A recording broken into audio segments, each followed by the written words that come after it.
কণ্ঠে বাজুক ইমানি সুর। আলহামদুলিল্লাহির রহিমির রহমান আল্লাযী খালাকানা লিল ইবাদাতি ওয়াল জান ওয়া খাসানা বিত তাকরীমি বাইনাল হায়াওয়ান ওয়া নাশহাদু আন লা ইলাহা ইল্লাল্লাহু ওয়াহদাহু লা শারীকা লাহু শাহাদাতান মুসিলাতান ইলাল জিনান ওয়া নাশহাদু আন্না মুহাম্মাদান আবদুহু ওয়া রাসূলুহুল মাবউসু ফীনা বিল হুদা ওয়া দীনিল হাক্কি লিয়ুযহিরাহু আলাল আদিয়ান সাল্লাল্লাহু আলাইহি ওয়া আলা আলিহি ওয়া সাহবিহিল কিরাম মা দামা শামসু ওয়াল কমারু বিজিরিয়ান ওয়ান নাজমু ওয়াশ শাজারু ইয়াসজুদান ফাকাদ ক্বালা আল্লাহু তাআলা ফি কালামিহিল মাজিদ ওয়া বুরহানিহিত তাওহীদ আউযু বিল্লাহি মিনাশ শাইতানির রাজীম বিসমিল্লাহির রহমানির রহিম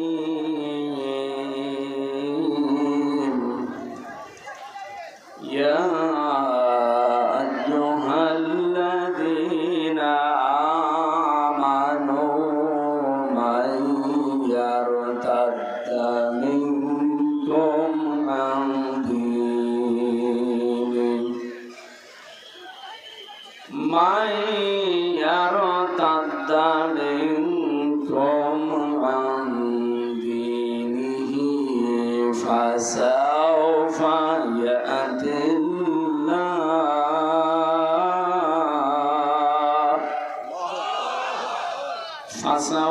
يأتي الله بقوم يحبهم ويحبونه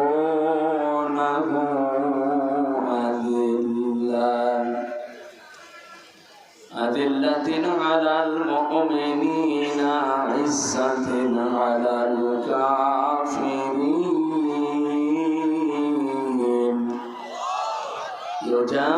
يجاهدون في سبيل الله ولا يخافون لومة لائم ذلك فضل الله يؤتيه من يشاء والله واسع عليم صدقت يا ربنا وعن أبي ذر رضي الله تعالى عنه قال أمرني بخليل بسبع أمرني بحب المساكين والذنوب منهم وأمرني أن أنظر إلى من هو دوني ولا أنظر إلى من هو فوقي وأمرني أن أصل الرحم وإن أدبرت وأمرني أن لا أسأل أحدا شيئا وأمرني أن أقول بالحق وإن كان مرا وأمرني أن لا أخاف في الله لومة لائم وأمرني أن أكثر من قولي لا حول ولا قوة إلا بالله فإنهن من كنز تحت العرش رواه أحمد وقال تعالى في شان حبيبي وما زادهم إلا إيمانا وتسليما اللهم صل على سيدنا مولانا محمد وعلى آله سيدنا مولانا محمد আমি যদি কখনো তায়েফে যাই বলবো মাটিকে ডেকে নবীজির খুন ঝরাবে কোথায় বলে দাও তাই আজ আমাকে প্রতিশোধের দাবানল জ্বালাবো হেথায় বালা বালা বিকামালিহি কাশাফাত জামালিহি হাসানাত জামিউ খাসালিহি সাল্লু আলাইহি ওয়া আলিহি। আলহামদুলিল্লাহ। এত কথা বললে তো সমস্যা।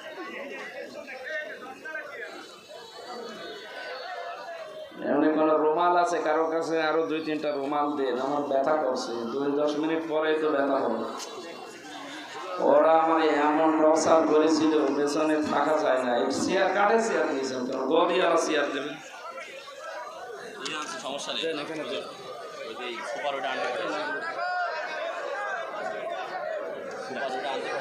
আর পান্টি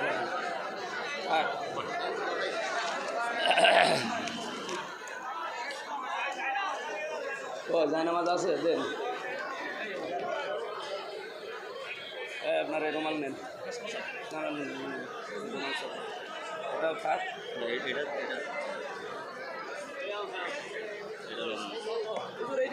এটা সুন্দর হবে, ব্যাস। আল্লাহ আল্লাহ আল্লাহ একটু বেশি হলে আবার সমস্যা। একটু উঁচু করে দিন, ঠিক আছে।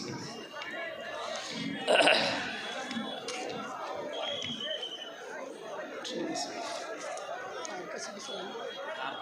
11 ঘন্টা মাথায় দড়ি লাগিয়ে চোখ বেঁধে এমন এমন জায়গায় ওরা পিটিয়েছে, সে জায়গাগুলো তো দেখানো যায়। তার ভেতরে পেছনে কাঠের চেয়ারে বসলে 10 মিনিট পরে এমন ব্যথা শুরু হয়, খালি কাঁথন। এই জন্য কোনো জায়গায় মাহফিলে নিয়ে গেলে সোপা দেবে, অন্তত 1-1.5 ঘন্টা যেন বসে থাকা যায়। কাঠের চেয়ারে বসলে আমার ওই জায়গাগুলো আমার ব্যথা ওঠে।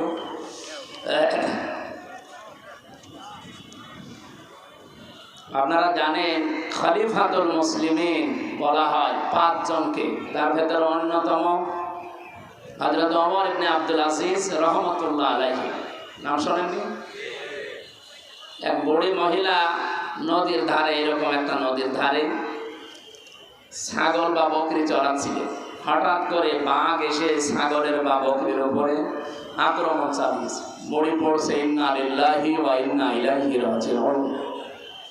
লোকজন বলছে কি হয়েছে? যা আমার মনে হচ্ছে খলিফা ওমর ইবনে আব্দুল আজিজ এ পৃথিবীতে আর নেই।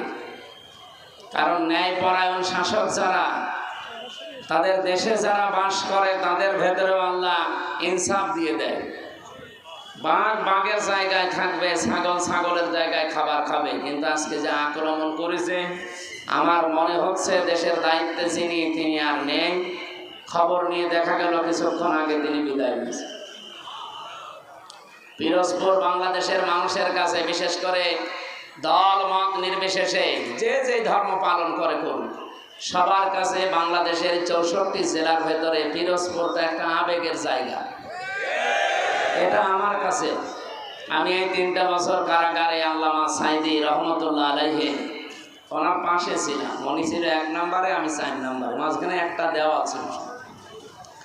আল্লাহর বান্দার সাথে মাত্র একবার দেখা করার সুযোগ দিয়েছিল জালেমরা, তাও 10 মিনিট।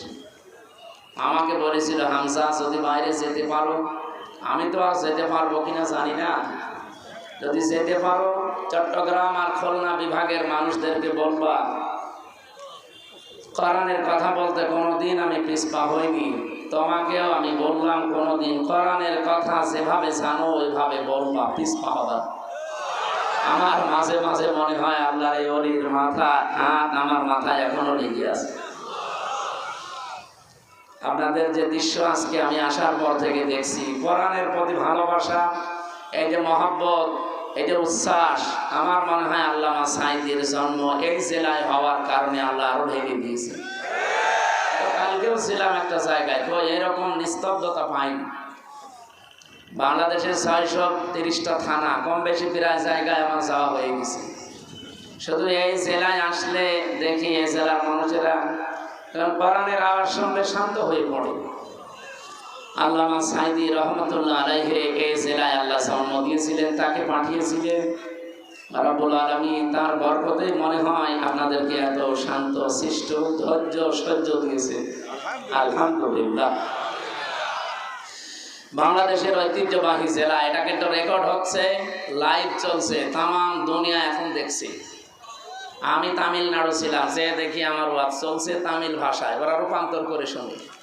আমি থাইল্যান্ডে ছিলাম, সিঙ্গাপুরে ছিলাম, ওদের ভাষায় ওরা শুনতেছে, চায়ের দোকানে বসে অথবা ল্যাপটপ নিয়ে ওদের নিজেদের ভাষায়। মালয়েশিয়া ওই মালয় ভাষায় রূপান্তর করে শুনি। সুতরাং আমরা মনে করবো না যে শুধু আমাদের এই দেশের 18 কোটি মানুষ শুনছে, না, কোরআনের কথা বাংলাদেশ সহ বিশ্বে যেখানেই বলা হয়, সাঈদী সাহেবের আলোচনা তো সারা বিশ্বের বাংলা ভাষী মানুষ শুনত। ওই সময় তো প্রযুক্তি এত উন্নত হয়নি। এখন আমি এখানে বাংলায় বলছি, তাতে কি হয়েছে, বিশ্বের যে ভাষায় কথা বলে 4,500 ভাষা আছে। কত? সব ভাষায় বিভিন্ন মুসলমানেরা তারা রূপান্তর করে এই কথাগুলোই তাদের ভাষায় শুনতে পাচ্ছে। আর এই যে বাংলাদেশের ঐতিহ্যবাহী জেলা পিরোজপুর মঠবাড়িয়া ইসলামী পাঠাগার ও সমাজ কল্যাণ পরিষদের উদ্যোগে এই শব্দটা তামাম দুনিয়া আজকে জেনে ফেলেছি। অথচ আপনি আমার জেলা কুষ্টিয়াতে যান, সে বলেন যে পিরোজপুর হয়তো চিনবে, মঠবাড়িয়া আমার মনে হয় অনেকে চিনবে না। অথচ আজকে কোরআনের ইজ্জতে তামাম দুনিয়া আল্লাহ রাব্বুল আলামিন পরিচিত করে দিয়েছেন। শহীদ মোস্তফা খেলার মাঠ মঠবাড়িয়া পিরোজপুর, মহাবিশ্বের মহাবিশ্বয় আমাদের মালিকের মুখের পবিত্র বাণী কোরআনে কারীম। তাফসীরুল কোরআন মাহফিলের স্বনামধন্য সভাপতি, বিশিষ্ট আলেমে দ্বীন, সহকারী অধ্যাপক, বিশিষ্ট রাজনীতিবিদ, আপনাদের এলাকার সন্তান জনাব শরীফ মোহাম্মদ আব্দুল জলিল দামাদ বারকাতুহুমুল আলিয়া, বলেন আমিন। মাহফিলের প্রধান অতিথি বিশ্বনন্দিত মুফাসসিরে কোরআন শহীদ আল্লামা দেলাওয়ার হোসাইন সাঈদী রহমতুল্লাহ আলাইহি, তার মেজ পুত্র আলহাজ শামীম বিন সাঈদী, চেয়ারম্যান আল্লামা সাঈদী ফাউন্ডেশন। আমার আগামীকাল মাহফিল আছে আল্লামা সাঈদী সাহেবের হাতে গড়া প্রতিষ্ঠান খুলনা সিদ্দিকিয়া দারুল কোরআন কামিল মাদ্রাসা, ওই ময়দানে কালকে রাত 9টায় উঠবো ইনশাআল্লাহ।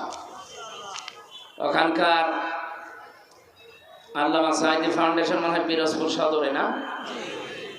সম্মানিত চেয়ারম্যান, উনি এখনই আসবে। কিছুক্ষণ আগে ভাই আমার সাথে কথা বলছিলেন যে আমি রাস্তায় চলে এসেছি, অলরেডি চলে এসেছি, উনি খাওয়া দাওয়া করে চলে আসবে ইনশাআল্লাহ। মাঝখানে আমরা কিছু কথা কোরআন কেন্দ্রিক বলতে চাই।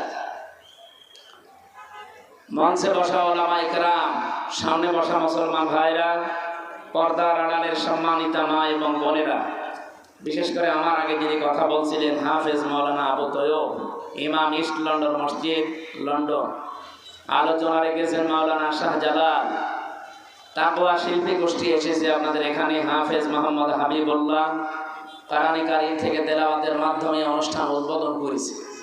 জান্নাতেও এরকম একটা অনুষ্ঠান আল্লাহ নিজে করবেন, সেখানে নিজেই থাকবেন সভাপতি, মুহাম্মদুর রাসূলুল্লাহ থাকবেন প্রধান অতিথি,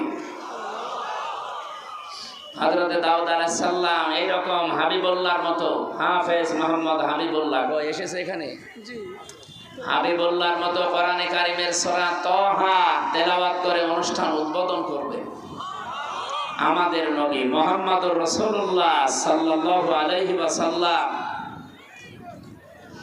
তিনি সূরা রহমান থেকে তেলাওয়াত করে যারা জান্নাত পাবে তারা যেহেতু শুধু শ্রোতা, অন্য কেউ সেখানে প্রবেশ করতে পারবে না, এই মানুষগুলোর সামনে কোরআনে কারীমের সূরা রহমান তেলাওয়াত করে শোনাবেন। আমরা তো কোনোদিন শুনিনি নবীর কণ্ঠ, আবু জেহেল শুনেছিল, সারা রাত পায়ের উপরে ভর দিয়ে দাঁড়িয়ে মুহাম্মদুর রাসূলুল্লাহর কণ্ঠের তেলাওয়াত শুনত, যদিও বিরোধিতা করত। আল্লাহ আমাদের ভাগ্যে রাখেননি। ১৫০০ বছর পরে হলেও আমরা এসেছি। কেমন যে হবে আল্লাহ যেন ওই দিন শোনার মতো একটা সুযোগ আমাদের দান করেন। সর্বশেষ সভাপতির বক্তব্যে মহান আল্লাহ নিজে সূরা রহমান, কোরআনের দিল বলা হয়, এক একটা আয়াত তেলাওয়াত করে বান্দা বান্দীদের সামনে 50 আলফা সানা মিম্মা তাউদ্দুন, 1-2 করে যেভাবে গণনা করেন, এক একটা আয়াত শুনতে সময় লাগবে 50,000 বছর। আল্লাহর কুদরতি কণ্ঠে ওই দিন এখানে আমরা যারা এসেছি শ্রোতা হিসাবে যেন অন্তত একটু জায়গা আমরা পাই।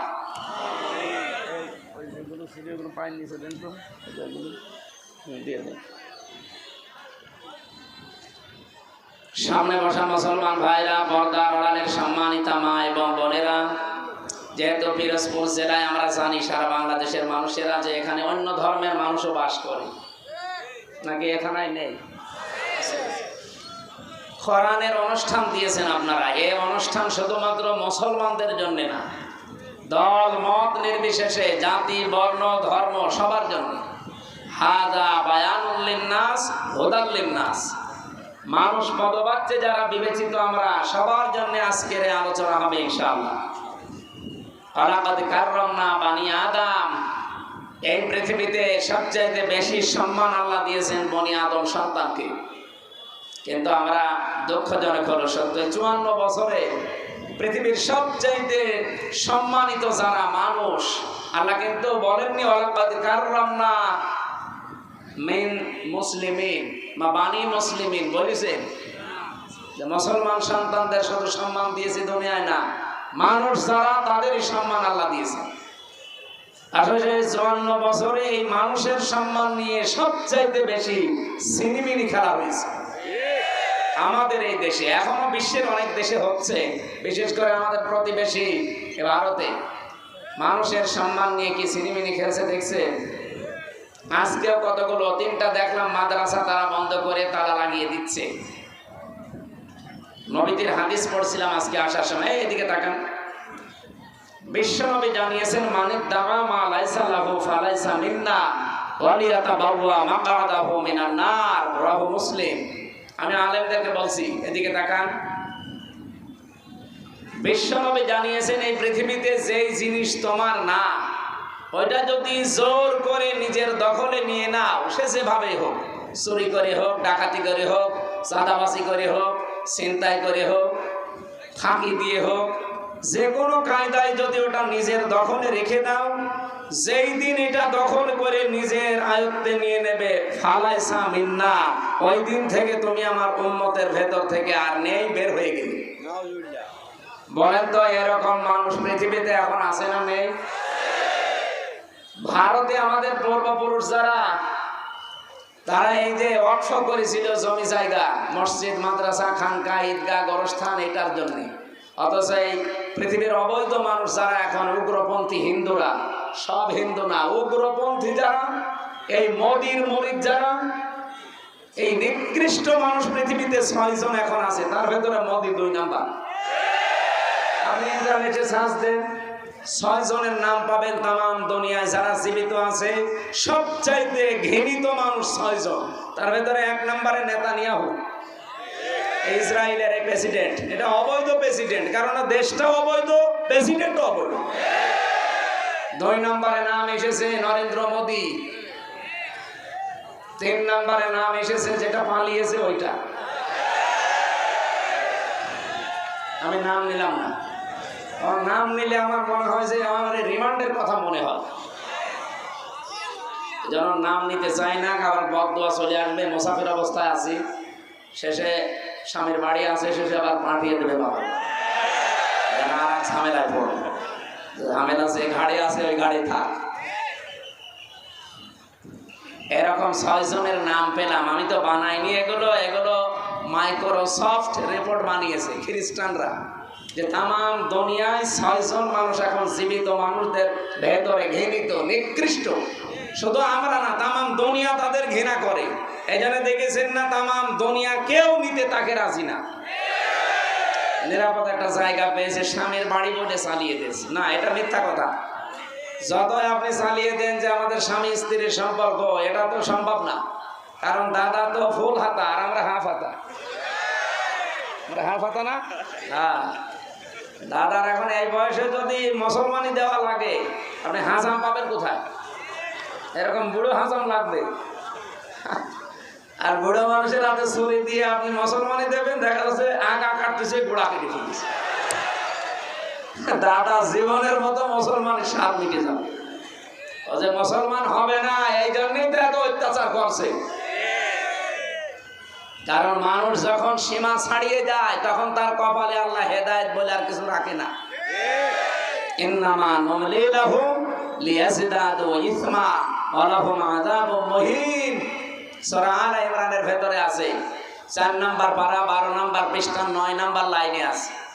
আল্লাহ তাআলা বলেন, কোন মানুষ যখন পাপ করতে করতে সীমা লঙ্ঘন করে আর সীমা থাকে না, তখন তার জন্য অপমানজনক শাস্তি আমি রেডি করি। আজ পাকিস্তান যেভাবে তাদের অস্ত্রগুলো ত্যাগ করেছে, আমার মনে হয় ভারত ইনশাল্লাহ সামনে স্বাধীন হবে। এই জন্য ভারতবাসী যারা আছেন, আপনাদেরকে আহ্বান জানাচ্ছি এই ছোট্ট জায়গা থেকে, এই মাতাল লোকটাকে আপনারা থামান। এই নরেন্দ্র মোদী একটা মাতাল, এই গরুর মদ খাওয়া লোক। এই শয়তানরা যদি আপনারা না থামান না, শেষে দেখবেন মুসলিম বিশ্বের 57টা দেশ এক হয়ে গেলে মানচিত্র থেকে পৃথিবী থেকে হারিয়ে যাবে। আর সেইটাই এখন কিন্তু সামনে আসতেছে। আমরা চাই এই লোকটা যেন থামে এবং পৃথিবীর মানুষেরা যেন একটু শান্তিতে থাকে। যেহেতু মানুষের সম্মান নিয়ে ছিনিমিনি খেলছে, মুসলমানদের ওয়াকফ করার সম্পদগুলো এখন অবৈধ আইন বানিয়ে সেগুলো আপনারা নিজেদের দখলে নিয়ে নিচ্ছেন। ও জিনিস কি আপনাদের? ওগুলো আমাদের বাপ দাদা মুসলিমদের। এক কথা বলেন না কেন? আল্লাহর নবীর কথা কি শুনলাম, যে জিনিস আপনার না, ওটা যদি দখল করে নিজের আয়ত্তে নিয়ে নেন, ওই দিন থেকে আপনি নবীর উম্মত না। যেহেতু ওরা উম্মত দাবি করে না, এগুলো ওদের জন্য না। কিন্তু আমাদের বাংলাদেশে এটা আমার মনে হয় মেলে। আগস্টের 5 তারিখের পরে আমরা অনেকের চরিত্র দেখতে পেলাম, যে জিনিস যার না, জোর জবরদস্তি করে দখল করে নিজের আয়ত্তে নিয়ে নিয়েছে। এই জেলায় মনে হয় এখনো হয়নি। হ্যাঁ হয়েছে, আমিও জানি। আগস্টের 5 তারিখের পর থেকে অনেকে বিসমিল্লাহ ছাড়াই শুরু করেছে, যে বাবা শাহজালাল সব হালাল। না, এখানে একটা পয়েন্ট আছে হাদিসের টিকাতে, এটা বলা দরকার। কিছু মানুষ কিন্তু ভুল বুঝবে। যেই জিনিস আপনারই ছিল কিন্তু কেউ দখল করে নিয়েছিল, ওটা যদি আপনি ফেরত পান বা নিজের আয়ত্তে নিয়ে নেন, তাহলে আপনি এই হাদিসের যে শাস্তি, এর আওতা মুক্ত থাকবেন। আমি কথা বোঝাতে পারিনি। যে জিনিস আপনার ছিল, দখল হয়ে গিয়েছিল অন্যের, এখন আপনি ওইটা আবার ফেরত পেয়েছেন, নিজের আয়ত্তে এখন আপনার আছে, তাহলে এই হাদিসের প্রথম শাস্তি কি? যে ফালাইসা মিন্না, আপনি নবীর উম্মত নেই, এই শাস্তি আপনার জন্য না। যেমন বাংলাদেশে ইসলামী ব্যাংক যাদের ছিল তারা ফেরত পেয়েছে। এখন যদি কেউ উল্টাপাল্টা ফতোয়া দেন যে না ওরা ছিনতাই করেছে, কেন ছিনতাই করতে যাবে ব্যাংক? এদের, এরা ফেরত পেয়েছে। কি কথা বলছে না কেন? ব্যাংকে আপনার বাবার, আর যারা এতদিন এই যে ছিনতাই করে নিয়েছিল তাদের বাবার, এদের বাবা, এরা মাথার ঘাম পায়ে ফেলে কষ্ট করে ব্যাংকটা বানিয়েছে। এতদিন আপনারা ছিনতাই করে নিয়েছিলেন, এরা এখন ফেরত পেয়েছে। তাহলে হারানো জিনিস ফেরত পাওয়া গেলে ওইটার জন্য আপনি এই হাদিসের শাস্তির বাইরে আপনি নবীর উম্মত থাকবেন না, না এটা না। কিন্তু যারা অন্যের জিনিস নিজের দখলে রেখেছেন, ওটা ফেরত দেন ভাই। নাই তো আপনি যেহেতু নবীর উম্মত নেই, হয় আপনি ইহুদি হবেন, নাই খ্রিস্টান হবেন, নাই মুশরিক হবেন, নাই বৌদ্ধ হবেন। কথা বলছেন না? নবীর উম্মত না থাকলে অন্য কোনো কিছু তো হবেনি। 4,500 ধর্মের লোক আমরা এই দুনিয়ায় বাস করছি, খালি একমাত্র নাজাত প্রাপ্ত মানুষ আমরা যারা মুসলিম, নবীর উম্মত। এর বাইরে যত জাতির লোক আছে, কোরআনের আয়াত, সবাই ক্ষতিগ্রস্ত। অহুয়া ফিল আখিরাতি মিনাল খাসিরিন। সুতরাং যারা আল্লাহর নবীর উম্মতের ভেতরে এখন নেই, অন্যের জিনিস চাঁদাবাজি করে, দখল করে, জোর জবরদস্তি করে নিজের আয়ত্তে রেখেছেন, যেহেতু নবীর উম্মত আপনি নেই, আপনি মরে গেলে আপনার জানাজা দেওয়া বেকার, আপনাকে কবরে দেওয়া বেকার। একটু কড়া হয়ে যাচ্ছে না? না না, কিসের পড়া, এখনো তো শুরু হয়নি। কোনো পড়া নেই, কেবল শুরু করছি ডোজ দেওয়া। আমি এখানে আসার পর এক ডাক্তার এসেছি, আমার বলছে ওষুধটা খাবেন, যদি এটাই কাজ না হয় ডোজ আমি বাড়িয়ে দিই। আমি যে ডোজ দিচ্ছি মনে হয় ডোজে হবে না, আমি সামনে যাচ্ছি। এই ডোজ গ্রহণ করা যাবে না। নবীর উম্মত আপনি আছেন কিনা এখন বলেন। এই যে যারা এখানে লক্ষাধিক মানুষ বসে আছেন, আপনি নিজেই বলেন, আগস্টের 5 তারিখের পরে এপ্রিলের এই 27 তারিখ, এই 9 মাসের ভেতরে বহু মানুষ নবীর উম্মত থেকে বের হয়ে চলে গেছে। অথচ তারা নামাজ পড়ে, রোজা রাখে, এমনকি হজও করে এসেছে। নবীর উম্মত না থাকলে তার হজ হয়, তার নামাজ হয়, তার রোজা হয়েছে। এই জন্য হাতে ভাই ধরে বলছি, ভাই যারা নিয়েছেন তারা এই কাল সকাল বেলায় তাদের বাড়িতে ফেরত দিয়ে আসবেন যে ভাই যেভাবে হোক নিয়েছিলাম, এটা আমার না, এই যে ফেরত দিয়ে গেলাম। যারা যারা রাজি আছেন এই কাজ করতে হাত তোলেন তো। এই কাঠটা মেরি খেয়েছে, এদিকে আসবেন। আরে এটা তো ঠিক হয়নি, রেকর্ড হচ্ছে না। আপনি আন্দাজে হাত তুলতে গেলেন, এই ক্যামেরা ওইদিকে মারার দরকার নেই। আমরা তো আশা করেছিলাম যে অন্তত এই ছেলেটা একটু বাদ আছে, আপনারা থেকে ফিরাই লোকে হাত তুলছে, কাঠটা মেরে খেয়েছে, ফেরত দিয়ে দেবেন। ভাই যে দলের লোকই আপনি হন, যে জিনিস আপনার না, যদি আপনি জোর করে নিজের দখলে নিয়ে রাখেন, কালকে ফেরত দিয়ে দেবেন, নয়তো আপনার নামাজ রোজা এই হজ যাকাত সব মাঠে মারা যাচ্ছে। কারণ আপনি নবীর উম্মতই নেই। আপনি মরে গেলে যে আমি বিসমিল্লাহি ওয়া আলা মিল্লাতি রাসূলিল্লাহ বলবো, পুরা মিথ্যা। কারণ আল্লাহর নামে, রসুলের নামে, রসুলের আদর্শে তুলে দিলে আপনি রসুলের আদর্শে নেই। 2 নাম্বারটা আরো কঠিন। নবীজি বলেন সে যেন টিকিট কেটে জাহান্নামে নিজের একটা আসন বরাদ্দ করে নিল। আমি তো এই চর্ম চোখে দেখতে পাচ্ছি বাংলাদেশে এরকম বহু মানুষ অলরেডি জাহান্নামে টিকিট কেটে বসে আছে। যারা মানুষের জমি দখল করে নিয়েছেন, দোকান দখল করেছেন, এই বাজারেও কত দোকান দখল হয়ে গেছে, নামে বেনামে। নাকি বেশি বললাম? ওই আপনারটা মনে হয় নিয়েছে, ঠিক ঠিক বলছেন 2 বার। যাদেরটাই হয়েছে এরকম, আল্লাহর কসম আমরা ফেরত দিয়ে দেব। সে যদি জামাত ইসলামের লোক হয়, বিএনপির লোক হয়, চরমনায়ের লোক হয়, যে দলই করেন না কেন, আপনি নবীর উম্মত আর নেই, আপনি আগে ফেরত দিয়ে দেন। হ্যাঁ, ওটা যদি আপনারই থাকে, এতদিন ওরা দখল করে নিয়েছিল, ওটা আপনি ফেরত পেয়েছেন, এটা অসুবিধা নেই। এরকম যদি কেউ করে থাকেন, বাবা শাহজালাল আপনার জন্য হালাল আছে। এই কথা বুঝতেছেন? আমি যে কথাটা বলতে চাই, হাদিসটা নিয়ে আসলাম। পৃথিবীর এই নিকৃষ্ট মানুষদের তালিকায় যাদের নাম, এই মানুষগুলো দেখেন মানবতার সবচাইতে বড় শত্রু এরা। এবং এই মানুষগুলোর জন্য এখন পৃথিবী অশান্ত হয়ে উঠতেছে। অলরেডি ইন্ডিয়াতে এই মোদি পৃথিবীর নিকৃষ্ট সন্ত্রাসী, জঙ্গি ও দাঙ্গা বাঁধিয়ে দিয়েছে। আমি গতকালকে দেখলাম 2 জন দাড়িওয়ালা মুসলমানকে মাটিতে ফেলে জবাই করছে। উগ্রপন্থী কিছু হিন্দুরা। এ পৃথিবীর যত অপকর্মের মূল হোতা হয় ইহুদিরা, না এই উগ্রপন্থী হিন্দুরা। আপনি দেখেন যত অপকর্ম আছে, আমি এই যে আমার মোবাইলে প্রায় 70টা নোট করেছি, তামাম দুনিয়া মিলিয়ে। ওই সেই হিটলার থেকে শুরু হয়েছে, ওটা ছিল কি মুসলমান, কি ছিল খ্রিস্টান। এখান থেকে শুরু হয়ে আজকের এই দিন পর্যন্ত যা চলছে দুনিয়ায় যত অপকর্মে, এর মূলে হচ্ছে হয় ইহুদিরা, নাই হিন্দু মুশরিক যারা, উগ্রপন্থী যারা, তারা সব হিন্দু না। এই জন্য অন্যান্য যারা হিন্দু ভাইরা আছেন, এই লোকটাকে আমার মনে হয় থামানো দরকার, নাই তো পৃথিবী বসবাসের অযোগ্য হয়ে যাবে সামনে।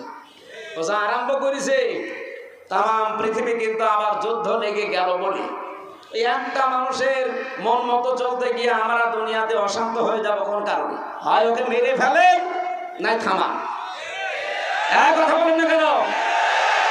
কারণ এরকম অভিশপ্ত মানুষের দুনিয়ায় থাকার দরকার নেই। ভালোই তো চলছে পৃথিবী, মাঝে মাঝে এই শয়তান খালি অশান্ত করে দেয়। এখানে এই শয়তান আছে, আর ওদিকে ইসরায়েলে ওই শয়তান আছে। তাদের পেছনে শুধু কলকাঠি নাড়ে আর একটা জাতি আছে, আমি নাম নিচ্ছি পরে।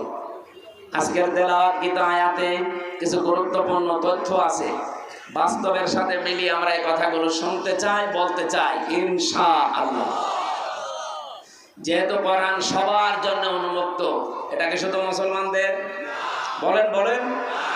আল্লাহ রাব্বুল আলামিন বলেন হাদা বায়ানুল লিন্নাসি ওয়া হুদাও ওয়া মাউইযাতুল লিল মুত্তাকিন। সূরা আলে ইমরানের 138 নম্বর আয়াতে আছে, 4 নম্বর পারার 6 নম্বর পৃষ্ঠা 13 নম্বর লাইনে আছে, না 12 নম্বর লাইনে আল্লাহ পাক বলেন, হে পৃথিবীর মানুষেরা, এ কোরআন আমি নাযিল করেছি জীবিত মানুষদের জন্য বায়ান হিসাবে। তাহলে কোরআন শরীফ মরা মানুষের জন্য না, জীবিত মানুষের জন্য। কিন্তু দুঃখজনক হলো সত্য, এই 15.5 বছরের দিকে তাকান, জীবিত মানুষদেরকে কোরআন শোনানো, কোরআন বোঝানো বড় কঠিন হয়ে দাঁড়িয়েছিল। জেল থেকে বের হওয়ার পরে আমার মাহফিল ছিল এই মঠবাড়িয়ায়, আমি চলেও এসেছিলাম, কিন্তু শয়তানরা আমারে ঢুকতে দেয়নি। আমি গিয়ে এসেছিলাম আমার বাবার কাহিনী শোনাতে, কোরআনের কথা শোনার জন্য, বোঝার জন্য এসেছিলাম জীবিত মানুষদের সামনে। সে কুষ্টিয়া থেকে আমি অলরেডি খুলনা পার হয়ে গেছি। হঠাৎ করে আমারে বলছে আপনিও পালান, আমরাও পালাচ্ছি। পুলিশ এসে আগেই ঘিরে ফেলেছে। পুলিশ যদিও আজকেও এসেছে, ওই যে পুলিশ, আজকে আর এখন আর হবে না, কারণ এখন আর আগস্টের 5 তারিখের আগে নেই।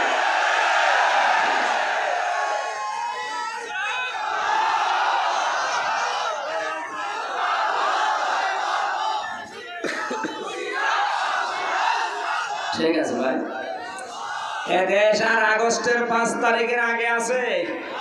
এখন এপ্রিলের 27 তারিখ।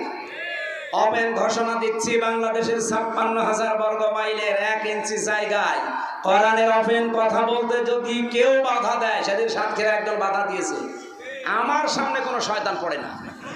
যদি কোনো জায়গায় পায় না, একেবারে জায়গায় কবর দিয়ে দেবো, তো বিসমিল্লাহি ওয়া আলা মিল্লাতি রাসূলিল্লাহ ছাড়া কোনো ছাড় নেই। কারণ ওর জন্য বিসমিল্লাহ পড়েও লাভ নেই, আলা মিল্লাতি রাসূলিল্লাহ পড়েও লাভ নেই। ও এমনিও জাহান্নামে যাবে। কোরআন বিরোধী যারা, জাহান্নামী তারা। এ ফতোয়া কে দিয়েছে? সুতরাং কেউ বাধা দেওয়ার সাহস করবেন না। অন্য সারে দিয়েছেন। আমার সামনে এখনো পর্যন্ত পড়েনি, বিশেষ করে আগস্টের 5 তারিখের পর থেকে। এর আগে পড়েছিল কিছু শয়তান, আমি তখন কিছু বলি না। এখন যদি পড়েন, আমি একেবারে আল্লাহু আকবার বলে ওদের সে পাঁঠা জবাই করে যাবে। ওরা তো আল্লাহু আকবার বলে না। আশা করছি এই দুঃসাহস কেউ দেখাবেন না। আপনি নিজের কপালে নিজে আগুন লাগাচ্ছেন আর মানুষের ভেতরে বিভ্রান্ত ছড়াচ্ছেন। সাতক্ষীরার যে চেয়ারম্যান নামে কলঙ্ক, এই কোলাঙ্গার এই লোকটা, কয়েকদিন আগেও প্রশাসনের লোক তাকে বাটপার বলে গালি দিয়েছে। অথচ কোরআনের মাহফিলে যে আলেমকে অপমান করে, আমি কেন যদি থাকলাম না।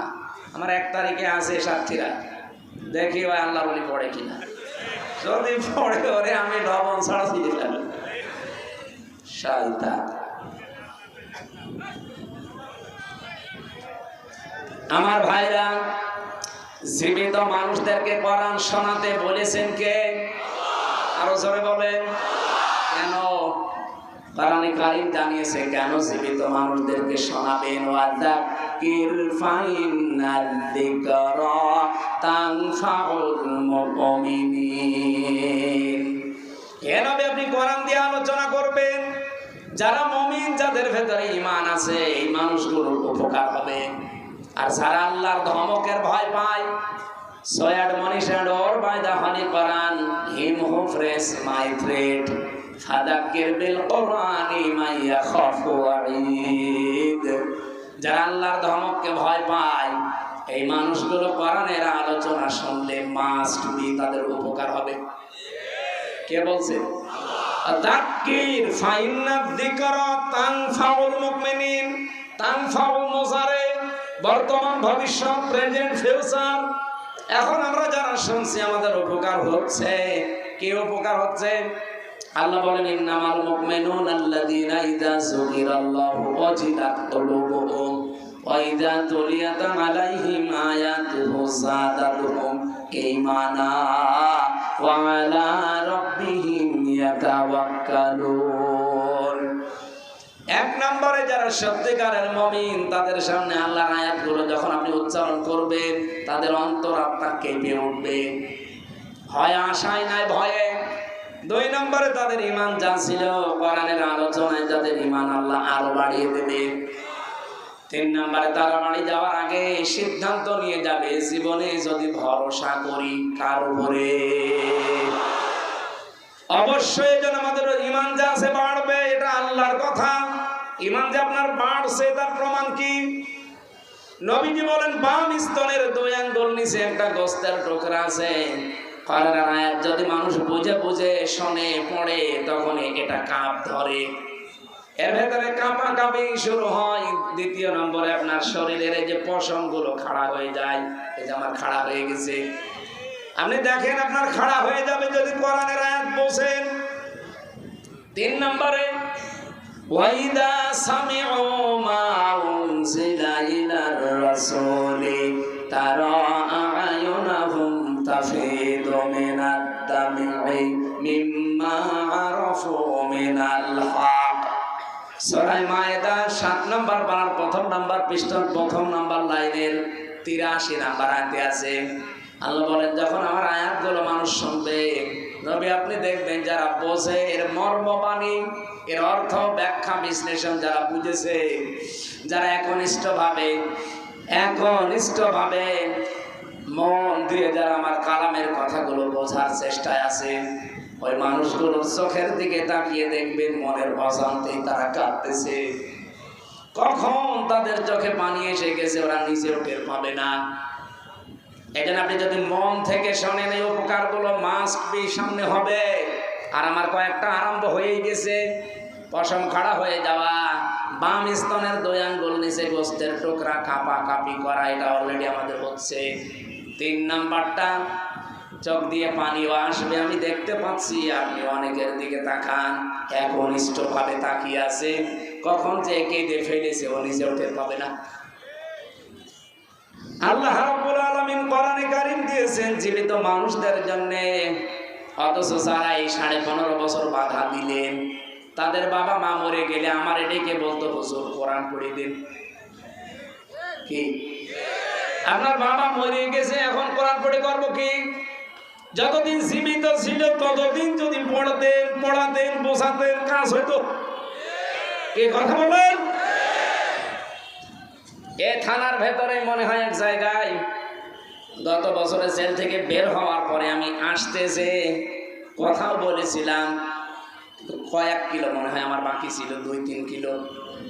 পুলিশ আমার আগেই এসে প্রায় 1-1.5 গাড়ি ভরে গেছে।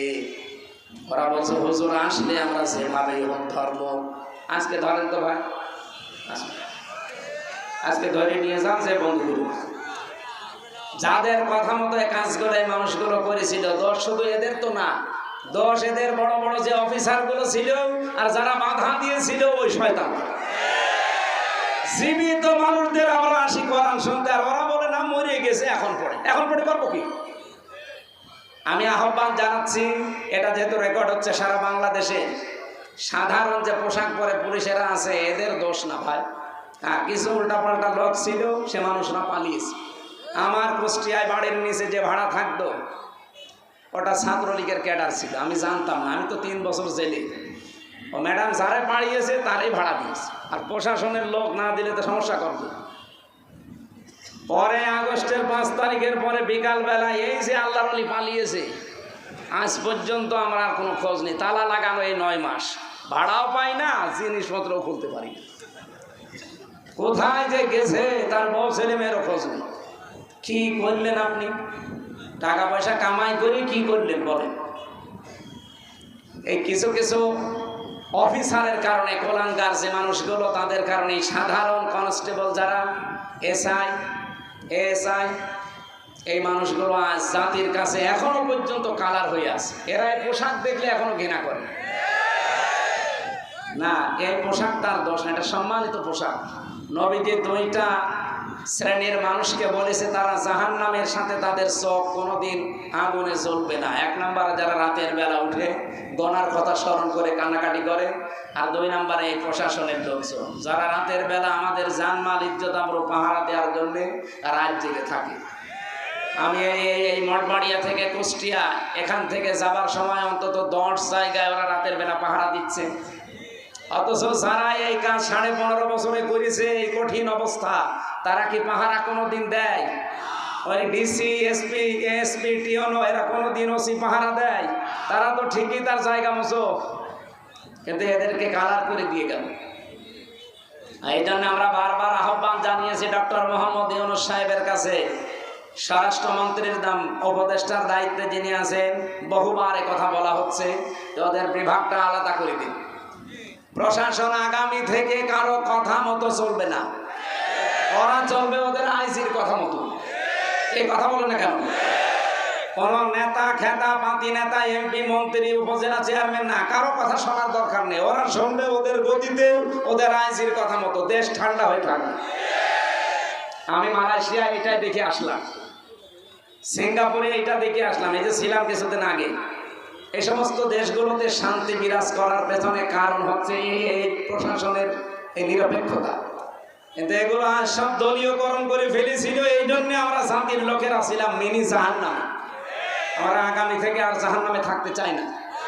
এই জন্য দায়িত্বে যারা আছেন, আমি নিজের কথা বলছি না, এটা বহু মানুষের কাছে আমি শুনেছি, এমনকি প্রশাসনের বড় বড় মানুষকেও শুনছি। তারা বলছে এই কথা মানুষকে জানান, উপরে যেন বলে যে আমাদের বিভাগ আলাদা করে দিন। আমরা কোনো নেতা খেতা পাতি এগুলোর কথা শুনে চলতে চাই না। আমরা চলবো আমাদের আইসির কথা মতো, আমাদের বিভাগ অনুযায়ী। দেখেন দেশের শান্তি হয় কিনা। মালয়েশিয়াতে যে শান্তি শুধু এই কারণে, এটা আমরা চাই কিনা বলেন তো? এই লক্ষ মানুষেরা একটু হাত তুলে জানান দেন তো সরকারের কাছে, এটা চাই কিনা? প্রশাসন থাকবে আলাদা, ওদের বিভাগে আলাদা। কথা বলেন না কেন? কোন এমপি, মন্ত্রী, নেতা খেতা, উপজেলা চেয়ারম্যান কারো কথা শোনা লাগবে না। আমরা এরকম একটা বাংলাদেশ সামনে দেখতে চাই না। ওরাই তখন দেখবেন আল্লাহর খাস ওলি হয়ে যাবে।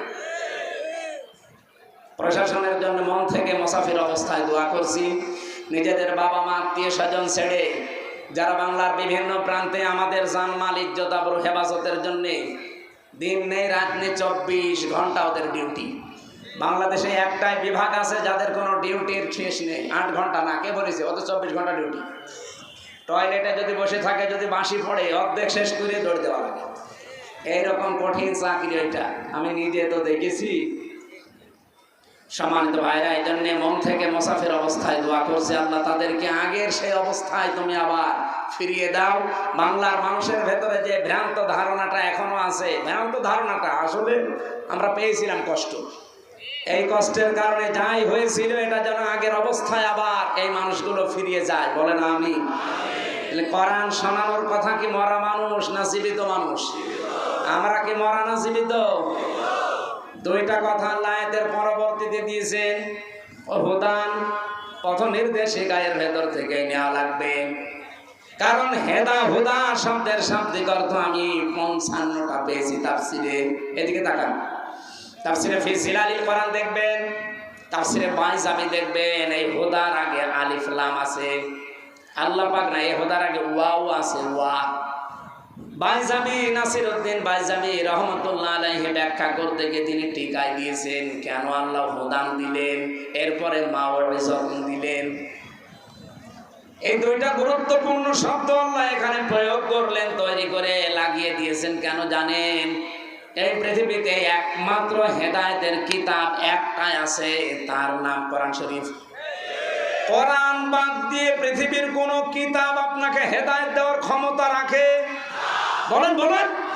সুতরাং পৃথিবীর কোন কিতাব পড়ে আপনি হেদায়েত পেতে পারেন না কোরআন ছাড়া। আর কোরআনের ব্যাখ্যা যদি হয় আপনি পড়েন, কোরআনের বিশ্লেষণ যদি করা থাকে পড়বেন। আপনার জীবনে পড়া যাই হবে, লেখাপড়া কোরআন কেন্দ্রিক হওয়া লাগবে। দুঃখজনক হলো সত্য যে সিলেবাস বানিয়ে উপহার দিয়েছিলে জাতিকে, কোরআনের কিছু ছিল? বলেন। কি রান্না শিখাতো? ডাল রান্না। আম রান্না, বেগুন রান্না করা, ডিম ভাজি, তো আমি শিখে করবো কি? আমার বউ নেই? শিক্ষা ব্যবস্থাকে পুরা ধ্বংস করে ফেলেছিল এরা। আল্লাহ যদি দয়া করে দেশটা দ্বিতীয়বার স্বাধীন করে না দিত, আল্লাহর কসমে জাতি অলরেডি জাহান্নামে প্রবেশ করেছিল। আপনি তো টের পাচ্ছেন না? ক্লাস 7 এর 8 এর বই পড়ানো যেত না? যারা পড়ায় জিজ্ঞাসা করে দেখেন। একটা মেয়েকে তার বাবা যদি ক্লাস 7 8 এর বই পড়াতে যায়, আমার আল্লাহর কসম মাস প্রিয় লজ্জায় মরে যাওয়ার কথা, যদি বাবা হয়ে থাকে।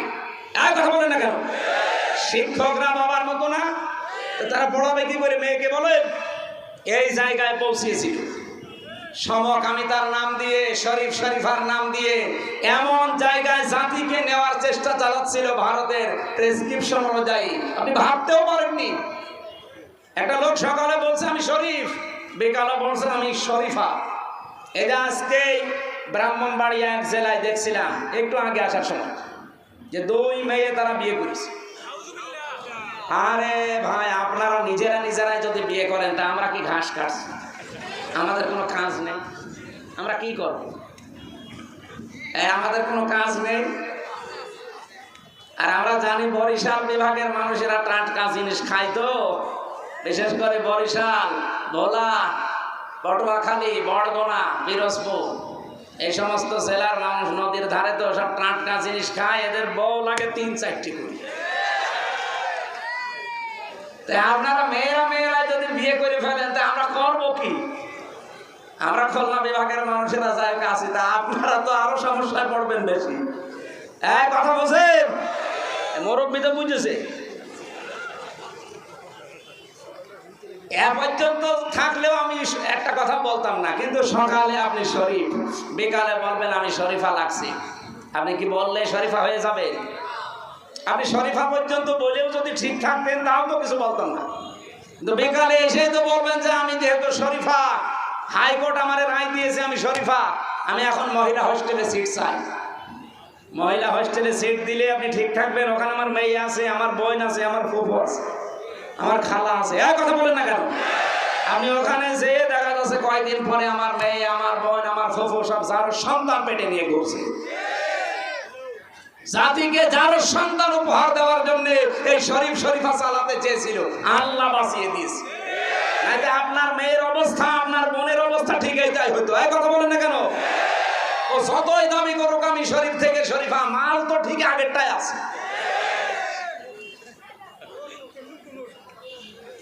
এজন্য হেদায়েত দেওয়ার একচ্ছত্র মালিকানা আল্লাহ কোরআনকে দিয়েছেন। হুদান, এটাই পথ নির্দেশিকা। এখানে একটা হাদিস এসেছে, বলবো আমি, আপনারা শুনতেছেন? তিরমিজি শরীফের হাদিস। এইটাই আমার ওয়াজের ফার্স্ট পয়েন্ট।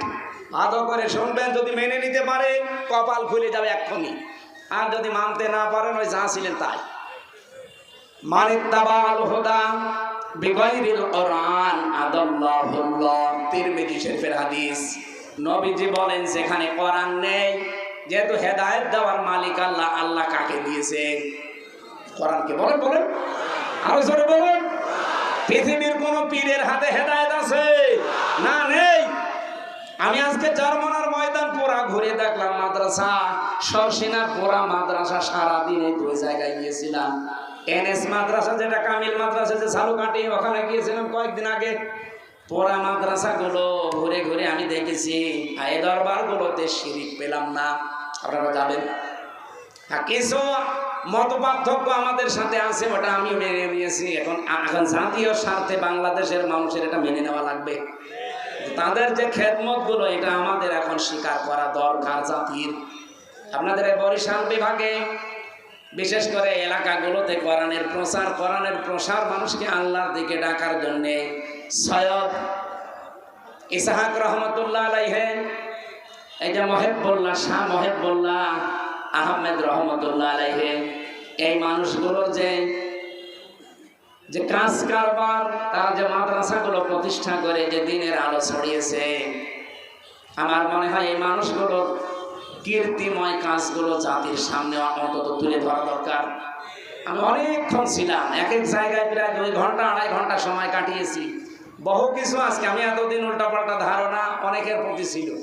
মনে করতাম শুধু চট্টগ্রামের বাইতুল শরফের মরহুম মাওলানা আব্দুল জব্বার রহমতুল্লাহ আলাইহি, এটা বাদ দিয়ে বাংলাদেশে আর মনে হয় সেরকম কিছু নেই। সব জায়গায় যার শুনতাম যে শিরিক বেদাত ভরপুর। আছে শিরিক বেদাতও আছে, যেমন আটরশি শিরিক বেদাত আছে, মাঝ ভান্ডারি শিরিক বেদাত আছে, সুরেশ্বরী। আপনি যান প্রকাশ্য শিরিক পাবে, দেওয়ানবাগি, রাজারবাগি, কুতুববাগি, এগুলো 100 ভাগের 99 ভাগ শিরিক চলে। এরা দেখবেন আল্লাহ বাদ দিয়ে অন্যের নামে জিকির করে। আমার তাহিরি ভাই এ জিকির করছে কার নামে? ইয়া আলী বাবা, শাহ আলী বাবা, কেবলা বাবা, দয়াল বাবা, আগলা বাবা, পাগলা বাবা, ন্যাংটা বাবা বুয়া চলছে। আমি নিজে তার মুখে শুনেছি ইয়া আলী বাবা, শাহ আলী বাবা, ফতে বাবা। বলেন আল্লাহ বাদে কারো নামে জিকির জায়েজ আছে? হ্যাঁ, যদি চট্টগ্রামের বাইতুল শরফে, চরমনার ময়দানে, শর্ষিনার ময়দানে যদি আল্লাহ বাদে অন্য কারোর নামে জিকির হয়, আপনারা ওখানে যাবেন না। এই কথা বলেন না কেন? আল্লাহ বাদে অন্যের নামে জিকির করা হারাম। সূরা আরাফ 9 নম্বর পারা 13 নম্বর পৃষ্ঠা 4 নম্বর লাইনের 181 নম্বর আয়াতে আছে। না, 180 নম্বর আয়াত।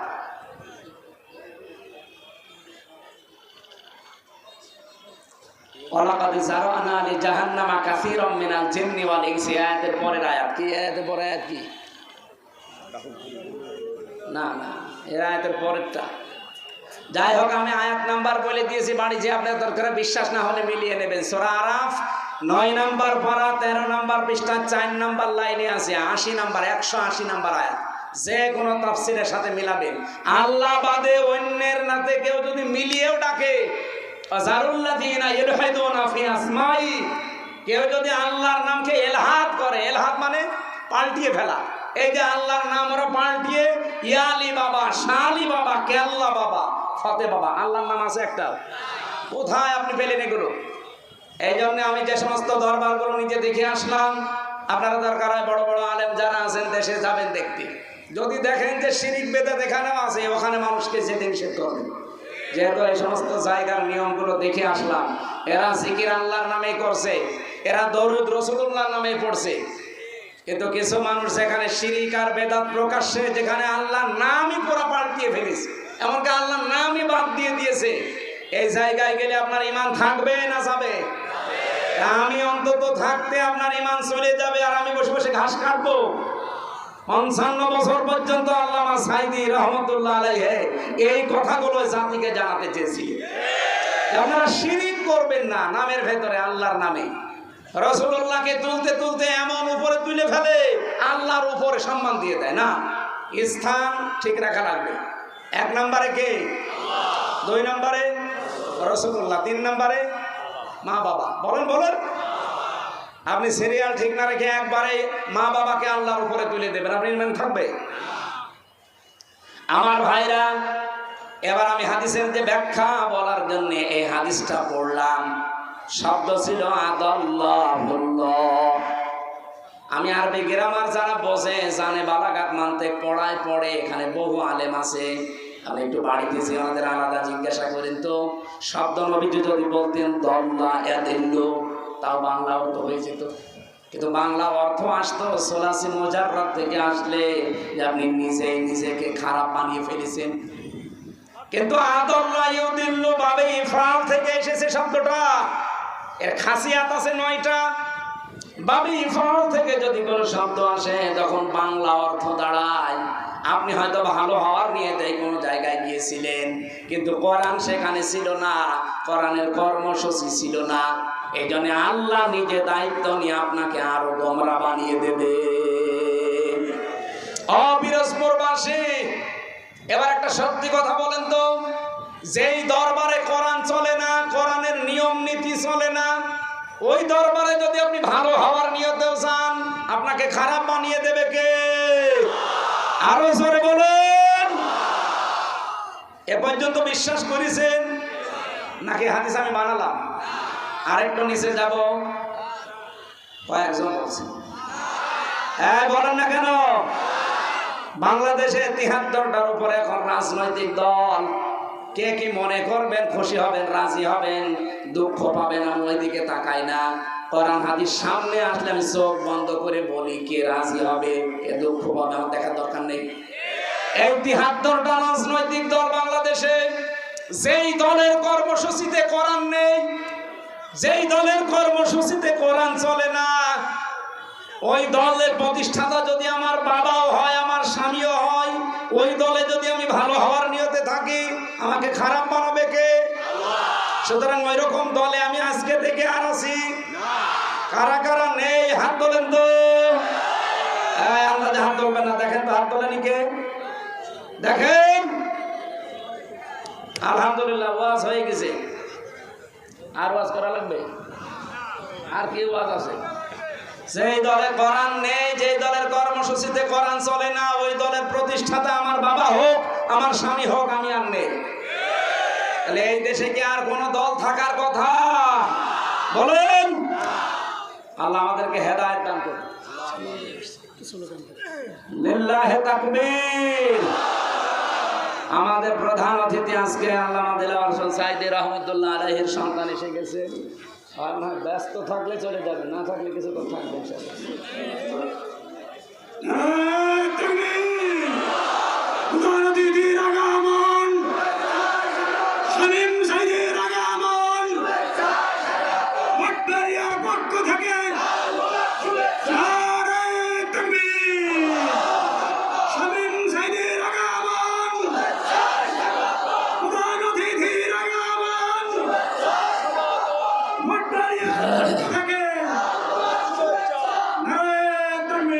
সুবহানাল্লাহ আলহামদুলিল্লাহ লা ইলাহা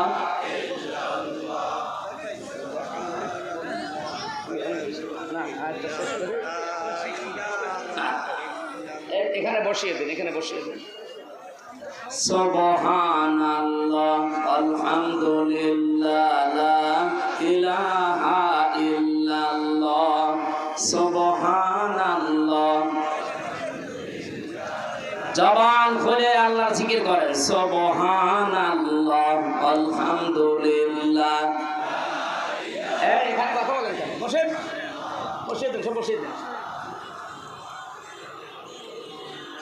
এই যে চারটা শব্দ দিয়ে জিকির করাচ্ছি, এটা হাদিসের শব্দ, এর বাইরে কোনো জিকিরের শব্দ নেই। সুবহানাল্লাহ আলহামদুলিল্লাহ লা ইলাহা ইল্লাল্লাহ আল্লাহু আকবার, এর বাইরে যা আছে দোয়া দরুদ। কেউ যদি কেল্লা বাবা, ফতে বাবা, শাহ আলী বাবা, দয়াল বাবা, এগুলো কি এর ভেতরে আছে? সুতরাং এরকম কোন দরবারে যাবেন না। এই চারটা শব্দ দিয়ে যে দরবারে জিকির হয়, ওই দরবারে শেখার জন্য, জানার জন্য যাবেন। কি কথা বলেন না কেন? এরকম দরবার যদি চরমনা হয়, যাবেন কালকে। যদি সরসিনা হয়, যাবেন কালকে। যদি আটরশি হয়, যাবেন কালকে। আটরশি আমি নিজে গিয়ে যেটা দেখেছিলাম, এইভাবে যাওয়া লাগে কবরে, আবার এইভাবে আসা লাগে। আমি ওনারে বললাম যে ভাই, আমি নবীর রওজা থেকে আসলাম কয়েকদিন আগে, এইভাবে ভেতরে যাওয়া লাগে না? আমারে বলছে ওটা তোদের নবী, এটা আমাদের। খাদেম লাল কাপড় পরে যেটা আছে, ওরে শয়তান, প্রকাশ্য শিরিক যেখানে চলে, এদেশের মুসলমানেরা ওখানে আজ যাবে?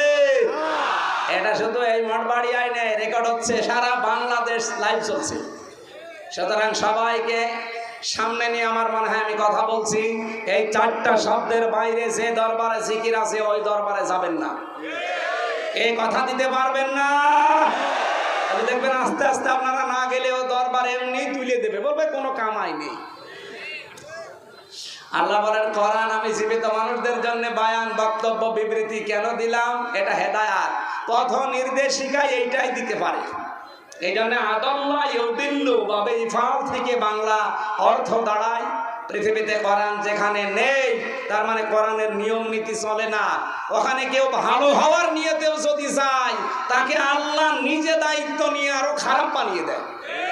এর বাস্তব প্রমাণ আমার কুষ্টিয়া লালনের মাজার, ওখানে কোরআন আছে নেই? আমার মা বাড়ি তো পাশে, কোরআন নেই, কোরআনের কর্মসূচিও নেই। ওখানে প্রকাশ্য শিরিক, বেদাত আর শুধু গাঁজা। আমার মনে হয় সারা বাংলাদেশ ঘুরে আপনি যা গাঁজা পাবেন, তার চাইতে বেশি গাঁজা পাওয়া যাবে মাজারে।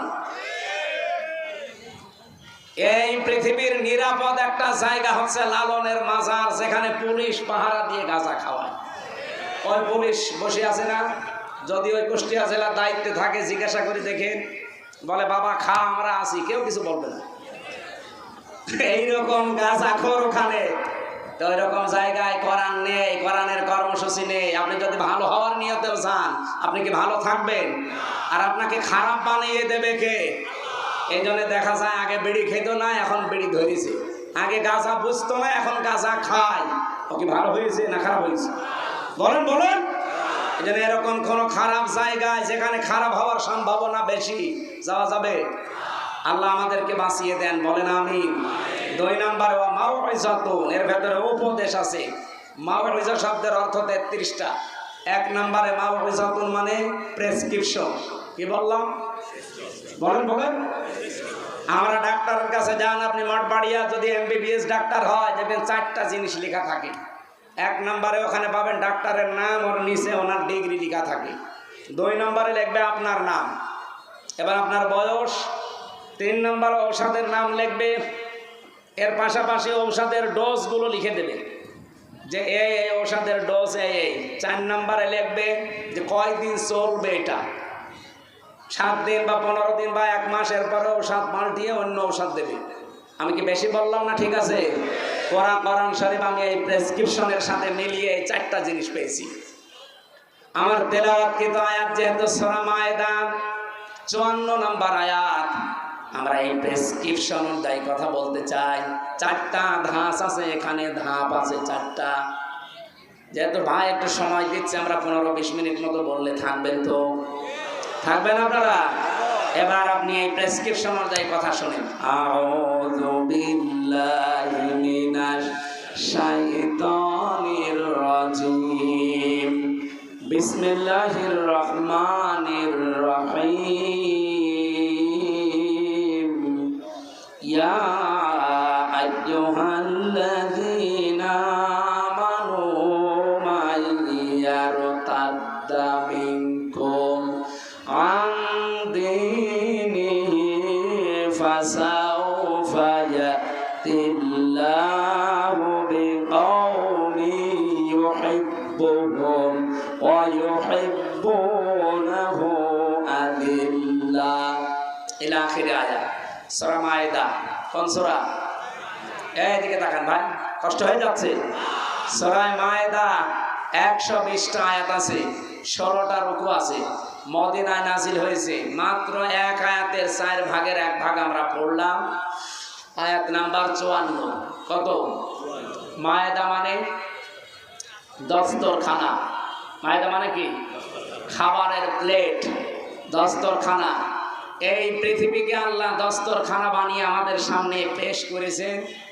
আমাদেরকে আহ্বান জানিয়েছেন যে দস্তরখানা তামাম দুনিয়া এটা খাবারের প্লেট। এই আয়াতে এই সূরার নামকরণ দিয়ে আমি তাফসিরে ইবনে কাসিরের ভেতরে পড়েছি, পৃথিবীর মানুষকে আল্লাহ ভয় দিয়েছেন যে খাবারের চিন্তা তোমার করার দরকার নেই, তোমার চিন্তা ইবাদত নিয়ে। খাবারের চিন্তা কার? আমা মিন দাব্বাতিন ফিল আরদি ইল্লা আলাল্লাহি রিজকুহা।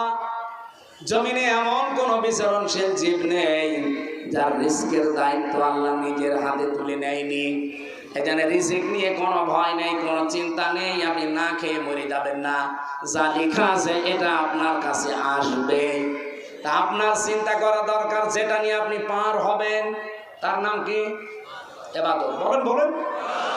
এই ইবাদতের ভেতরে সর্বোত্তম ইবাদত যেটা, সেই ইবাদতের প্রথম শব্দটা আল্লাহ আয়াতে দিয়েছেন, ইয়া আইয়ুহাল্লাযীনা আমানু, ওহে যারা ঈমানের দাবি করো, মাইয়ারতাদ্দা মিনকুম, তোমাদের ভেতরে যদি কেউ ফিরে যায়।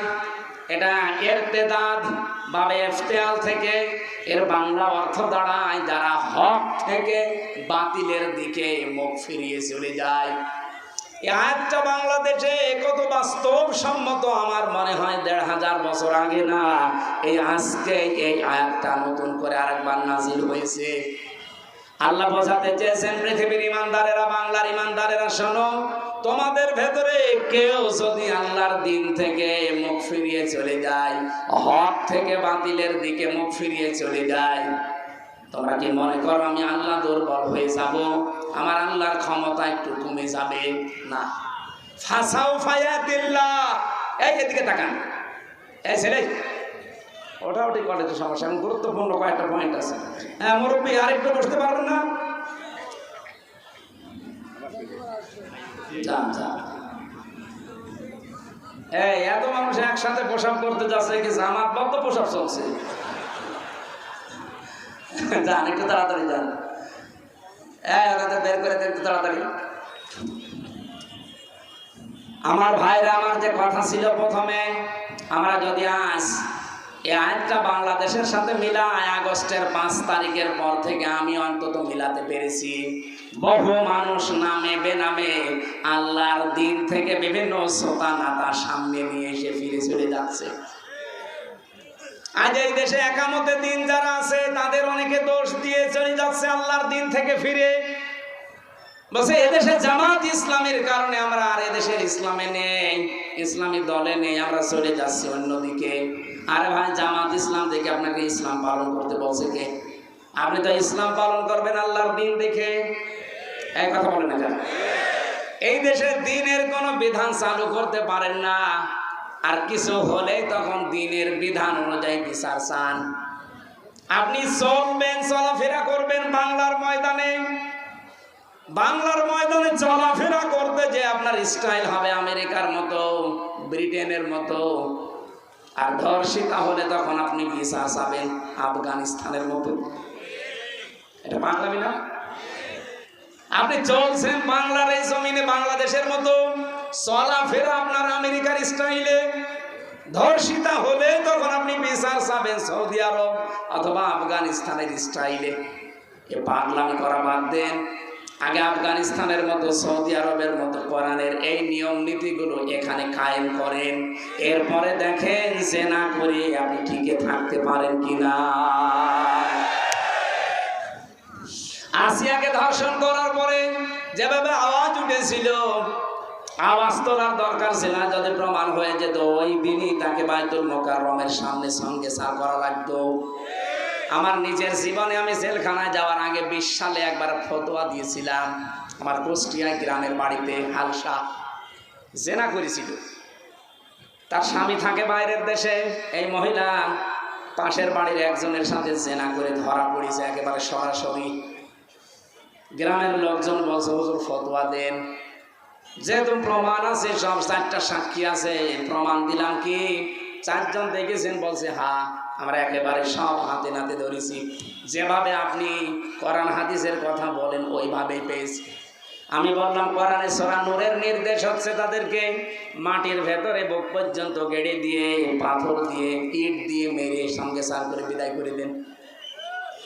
এখন গ্রামবাসীকে যদি বলতাম এটা করেন, তাহলে ওরা যদি আমার কথা অনুযায়ী রায়টা এভাবে কার্যকর করতো, ও সঙ্গে স্যার ওই মহিলা হওয়ার আগে আমি হয়ে যেতাম। ও মহিলা সঙ্গে স্যার হয়তো সকালে যদি 10টায় হয়তো আমি সকাল 7টায় হয়ে যেতাম। ওই পুলিশ আমার ধরে নিয়ে যেত। যা হুজুর, এ দেশে ফতোয়া দেবেন দেন, এ দেশে কোরআনের আইন চলে, দিনের বিধান এই দেশে চলে। আপনি ফতোয়া দিয়েছেন, এ পর্যন্ত থাকতো, কার্যকাল করতে গেলেন কেন? ওই মহিলাকে পরে আগে আপনার সঙ্গে সা করিনি। এটা করতো কিনা বলেন? যদি বিশ্বাস না হয় যে পুলিশের জিজ্ঞাসা করেন, ওইটাই করতো, কারণ এই দেশে তো নেই। কিন্তু এই দেশে যদি আফগানিস্তানের মতো কোরআনের এই আইনটা জারি থাকতো, আর সাক্ষ্য প্রমাণে যদি ধরা পড়ে যেত, বলেন তো আমার রায় দেওয়ার সঙ্গে সঙ্গে কার্যকর হলে আমি সঙ্গে হতাম। গ্রামের লোক কিছু মানুষ না বুঝে এখনো আমার উপরে রাগ করে যে আপনি খালি ফতোয়াই দিয়ে গেলেন, কিছু করতে পারলেন না। করবো কি করে? আমার পেছনে কোনো ব্যাকআপ আছে, কোনো শক্তি আছে, কোনো পাওয়ার আছে। ওই পাওয়ারটাই হাতে নেওয়ার জন্যই তো আমরা চেষ্টায় আছি যে জেনা করে আসিয়ার ধর্ষিতা যদি আর না বাঁচে, সারা বাংলাদেশে আর কেউ আসিয়ার মতো মেয়েদের দিকে চোখ তুলে তাকাবে না।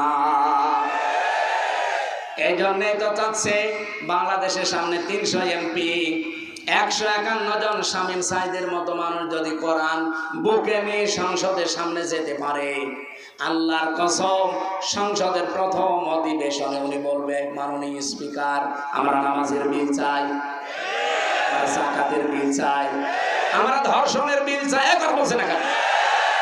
উনি যদি বলে হাত তোলেন, শামীম সাঈদীর মতো 151 জন যদি হাত তুলতে পারে, ওই দিনই নামাজের বিল কায়েম হয়ে যাবে, ওই দিনই যাকাতের বিল কায়েম হয়ে যাবে, ওই দিনই ধর্ষণের আইন কায়েম হয়ে যাবে।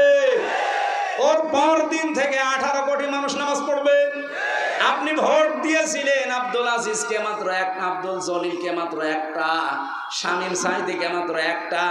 ওনারা যদি কোরআন বুকে নিয়ে সত্যিই সামনে যেতে পারে, 151 জন মানুষ যদি সত্যি এই দেশে তৈরি হয়ে যায়, যতগুলো ইসলামের বিধান আছে এগুলো সব ওনারা একটা একটা করে বিল পাস করাবে। আপনি শুধু একটা ভোট দিয়েছেন, তাতে কি 18 কোটি মানুষ নামাজ পড়লে যে সওয়াব হয়, ওই রকম সওয়াব প্রতিদিন পাবে। আমি যদি মিথ্যা বলে থাকি, সূরা নিসা এই লক্ষ্য রওশনের সাথে মতো হয়ে গেল, তাড়াতাড়ি করে।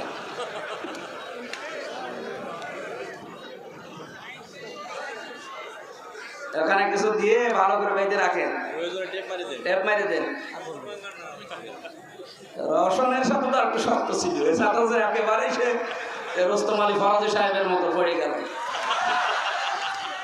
না, আপনাদের এমপিও তো অনেক দুর্বল ছিল, একেবারেই দুর্বল। আমার ভাইরা, এটা রাজনৈতিক বক্তব্য যদি মনে করেন, আল্লাহর কসম, সূরা নিসা 5 নম্বর পারা 10 নম্বর পৃষ্ঠার 12 নম্বর লাইনের 85 নম্বর আয়াত।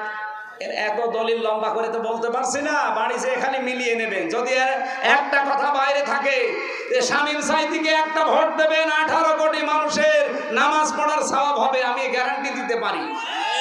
উনি এমপি হওয়ার পরে, আব্দুল জলিল এমপি হওয়ার পরে প্রথম দিনই সংসদের অধিবেশনে নামাজের বিল আনতে বাধ্য, কারণ প্রতিশ্রুতিবদ্ধ ওনারা আল্লাহর কাছে, আল্লাযীনা ইম্মাক্কান্নাহুম ফিল আরদি আকামুস সালাহ। যদি আমার এরকম বান্দাদের যারা ঈমান আছে যদি ক্ষমতা দেয়, প্রথমেই নামাজের বিল আনবে। দুইজনই আছে, জিজ্ঞাসা করে দেখেন, এনারা যদি নামাজের বিল প্রথম দিন না আনে, জীবনও ভোট দেবেন না। যারা নামাজের বিলের পক্ষে না, যারা বলে শরিয়া আইনে আমরা বিশ্বাস করি না, তাদেরকে আপনি ভোট দেবেন, নামাজের বিল না, মদের বিল পাস করুন। আসিয়ার ধর্ষিতার জীবনও ফাঁসি না, কয়দিন পরে ছেড়ে দেবে। এই যে একটা একটা করে সব ছেড়ে দিচ্ছি। অথচ পৃথিবীর, আমার মনে হয় বাংলাদেশ না, পৃথিবীর যত মাসলুম মানুষ আছে তার ভেতরে অন্যতম মাসলুম একজন মানুষ আজহারুল ইসলাম। কথা বলে না কেন? এটিএম আজহারুল ইসলাম একজন মাসলুম মানুষ, বিনা কারণে 13 বছর জেলে পড়ে আছে। হাসিনা যেমন অবৈধ, তার রায়গুলো অবৈধ। এক কথা বলেন না কেন? আমরা চাই আগামী 6 তারিখে যে রায়টা আছে, আর কোন বাঙালিকে হাইকোর্ট দেখাবেন না। কি কথা বলেন না কেন? যেভাবে হোক তারে মুক্ত জীবনে ফেরত দেওয়া লাগবে। কত মানুষকে তো দিয়ে দিলেন। প্রশ্ন করে খালি, ওনার সাজা হয়ে গেছে, উনি সাজাপ্রাপ্ত আসামি, ওনারা জামিন দেবে কি করে? সাজাপ্রাপ্ত তার এক জিয়া ছিল না, তারা ছেড়ে দিলেন কি করে? তার স্ত্রী জবায়দা, ডাক্তার জবায়দা রহমান সাজাপ্রাপ্ত ছিল না, 3 বছরের সাজা ছিল তার। হ্যাঁ, তাদেরকে ছেড়ে দিয়েছেন, আলহামদুলিল্লাহ, আমি খুশি। আপনারা কেউ খুশি না হলে আমি খুশি, কারণ তারা নিরপরাধ। বিনা কারণে তাদেরকে আপনি মিথ্যা মামলা দিয়ে হাসিনা আটকে রেখেছিল। আমার যেমন 3 বছর, আমার মামলাটা নিয়ে আমি বুঝেছি যে এই প্রশাসন, এই আদালত যে কত মিথ্যার উপরে চলতো, আমি নিজে তো প্রমাণ, কারো জিজ্ঞাসা করা লাগবে না, আমি নিজে প্রমাণ না। 3টা বছর আমার জীবন থেকে তারা কেড়ে নিয়েছে। কিয়ামতের দিন আমি জীবনও তাদের ছাড়বো না। যারা যুক্ত ছিল টপ টু বটম, কেউ ছাড়বে না। এই মানুষগুলো ছাড়বে। 13 বছর বাবার কাছ থেকে আলাদা করে নিয়ে গেছেন বিনা কারণে। এটিএম আজহারুল ইসলামের যারা মামলার সাক্ষী, তাও কেউ কেউ দেখেছে 6 কিলোমিটার দূর থেকে। ওর চোখে কি পাওয়ার বলেন তো? কেউ দেখেছে 3 কিলোমিটার দূরে, কেউ 1.5 কিলোমিটার দূরে। ওকে মানুষ না বাস পাখি?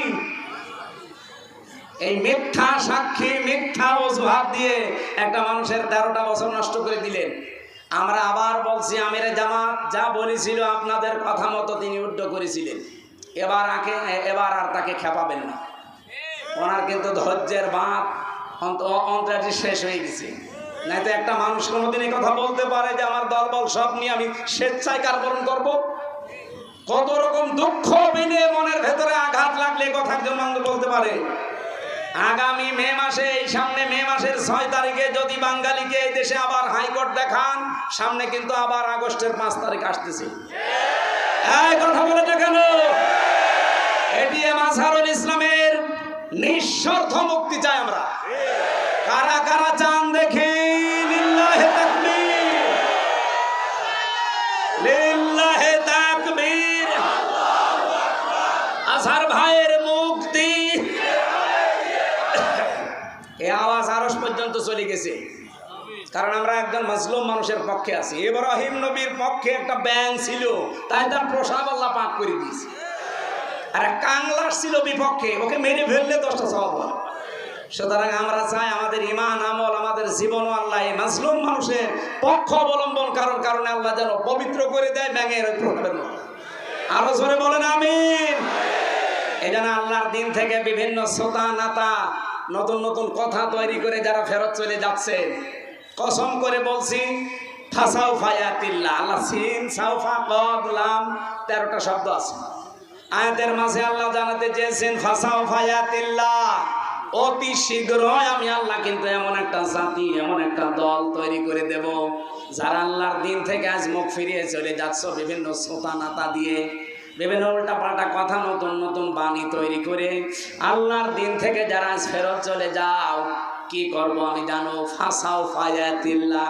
এখানে ফাইল কর্তা সরাসরি কে?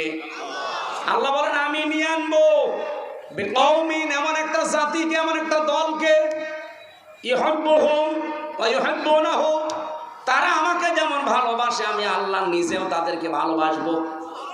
আমার তো আয়াত পড়ার পরে মনে হচ্ছে আগস্টের 5 তারিখের পরে বহু মানুষ দিন থেকে ফিরে চলে গেছে, আর বহু মানুষ তাদের কপালের কারণে দিনের ভেতরে আসতেছে। এক কথা বলেন না কেন? দিনের ভেতরে যখন মানুষ আসবে, ইযা জা নাসরুল্লাহি ওয়াল ফাত, আল্লাহর সাহায্য যখন আসবে, তার প্রথম নিদর্শন আপনি দেখবেন বিজয় চলে এসেছে। যেহেতু আল্লাহর সাহায্য আমরা দেখতে পেয়েছি এই দেশে, আপনি জীবনে কল্পনা করতে পারেন আগস্টের 5 তারিখের আগে এই জায়গায় লক্ষাধিক মানুষ আমির হামজার সামনে বসবে? কল্পনার বাইরে ছিল। কারণ বহুবারে পিরোজপুরে এসে আমি আবার ফেরত গেছি, কিন্তু আল্লাহ যেহেতু বিজয় দিয়েছে হালকা অলফাত, আল্লাহর সাহায্য আসলে বিজয় আসবে। বিজয় আসার 9টা নিদর্শন আয়াতের ভেতরে আমি পেয়েছি। 1 নম্বরে আরাইতান নাসা ইয়াদখুলুনা ফি দীনিল্লাহি আফওয়াজা, হে নবী আপনি দেখবেন দলে দলে পালে পালে মানুষ ইসলামে প্রবেশ করছে। আমার কুষ্টিয়ার ওজান গ্রাম ইউনিয়ন, এই গত কয়েকদিন আগে এক ইউনিয়নে 4000 মানুষ আল্লাহর দিন কায়েম করবে এই জন্য শপথবদ্ধ হয়েছে। এটা আরাইতান নাসা ইয়াদখুলুনা ফি দীনিল্লাহি আফওয়াজা, দলে দলে মানুষ ইসলামে আসবে।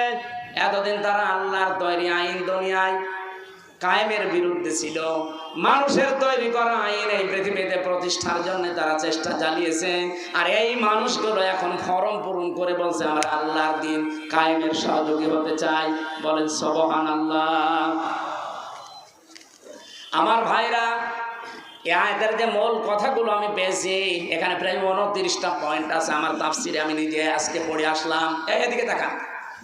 1 নম্বরে আল্লাহ বলেন এমন একটা দল, এমন একটা জাতি আমি তৈরি করব যদি তোমরা মুখ ফিরিয়ে নিয়ে চলে যাও আমার দিন থেকে। এজন্য নিজের সাথে পাগলামি করবেন না। কত মানুষ আজ বিভিন্ন দলের দোহাই দিয়ে তারা চলে যাচ্ছে আল্লাহর দিন থেকে। আমি নাম ধরে বলছি, চাঁপাইনবাবগঞ্জের পাপিয়ার তার স্বামী 2 জন অলরেডি গালিগালাজ দিয়ে তারা এখন ইসলাম থেকে বের হয়ে গেছে। কারণ তারা আলেমদেরকে গালি দেয়। তারা বলছে যুদ্ধ অপরাধের বিচার এভাবে শেষ করে দেওয়া ঠিক হয়নি, এটা কন্টিনিউ করে রাখা দরকার। আরো নিরপরাধ কেন মানুষকে যেন ফাঁসি দেওয়া যায়। কথা বলে না কেন? আরে হাসিনা তো সাজিয়েছিল নিজের মন মতো, নিরপরাধ মানুষকে তারা ফাঁসি দিয়ে দুনিয়া থেকে বিদায় করেছে। ওইটা যদি চালু রাখতেন এখন অনেক মানুষ দুনিয়া থেকে বিদায় হয়েছে। তো কথা বলে না কেন? এমনকি আমিও প্রায় করে গিয়েছিলাম যদি বয়স হতো। আমার 33 বছর বয়সের জন্য মিলাতে পারেনি, কিন্তু যদি বয়স আমার মনে হয় 70 হতো আমারও ঝুলিয়ে দিত।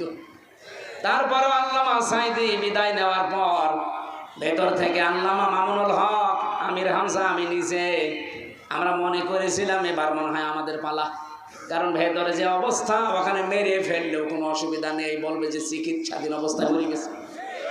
আল্লামা সাইদির নামে যেমন চালিয়ে দিল যে চিকিৎসাধীন অবস্থায় মরে গেছে, কে বলেছে আপনাকে? ইনজেকশন দিয়ে দিচ্ছে। কথা বলেন না কেন? আর এই হত্যার তদন্ত এবং বিচার আপনারা চান না? যারা যারা জড়িত ছিল প্রত্যেকের বিচার হওয়া না।